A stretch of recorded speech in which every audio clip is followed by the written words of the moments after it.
భారత రాజ్యాంగంలో మరి ప్రాథమిక విధులు అనేవి చాలా గొప్పగా రాయడం జరిగింది. ఎందుకంటే ఈ ప్రాథమిక విధులు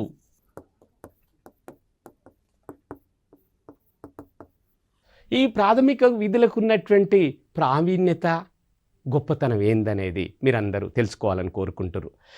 ఈ భారత ప్రజలకు భారత రాజ్యాంగ నిర్మాతలు అందించిన ఒక ముఖ్యమైన అంశం ఏంటంటే ప్రాథమిక విధులు.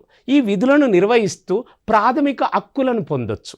మరి ఈ ప్రాథమిక విధులు ఎక్కడి నుంచి నేర్చుకున్నాం, మనం ఎక్కడి నుంచి తీసుకున్నాం? రష్యా రాజ్యాంగం నుంచి తీసుకున్నాం. మరి ఈ ప్రాథమిక విధులు భారత రాజ్యాంగంలో 4వ భాగంలో పొందుపరచడం జరిగింది.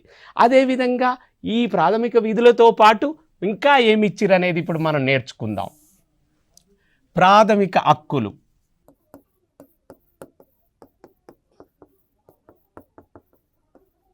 ప్రాథమిక హక్కులను ఇంగ్లీష్లో ఫండమెంటల్ రైట్స్ అంటున్నాం.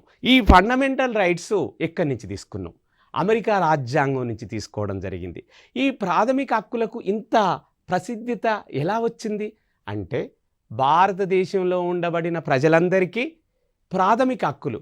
పక్షికి రెక్కలు ఎలాగో ప్రజలకు హక్కులు అలాగా. ఎందుకు? మరి ప్రాథమిక హక్కులను ఏదైనా ప్రభుత్వేతర సంస్థ కావచ్చు, ప్రభుత్వ సంస్థ కావచ్చు, వివిధ వ్యక్తులు కావచ్చు, ఈ హక్కులను ఉల్లంఘించినప్పుడు మనము ఈ హక్కులను పరిరక్షణ కొరకై భారత న్యాయస్థానాలకెళ్ళి రాష్ట్రాలలో రాష్ట్రాల హైకోర్టులు, మరి భారతదేశం మొత్తానికి ఏమున్నది సార్? సుప్రీంకోర్టు. భారతదేశంలో అత్యున్నతమైన న్యాయ వ్యవస్థ ఎవరంటే భారత సుప్రీంకోర్టు.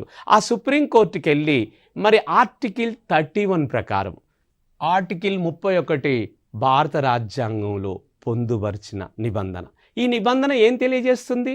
ఈ నిబంధనను ఆసరా చేసుకొని ఎవరైతే ప్రాథమిక హక్కుల ఉల్లంఘనకు గురి చేయబడ్డ వ్యక్తులు ఉన్నారో మరి వాళ్ళు వెళ్ళి సుప్రీంకోర్టు ద్వారా తమ ప్రాథమిక హక్కులను రక్షించుకునేటువంటి అవకాశాన్ని, వీలును భారత రాజ్యాంగ నిర్మాతలు మన భారత ప్రజలకు కల్పించారు.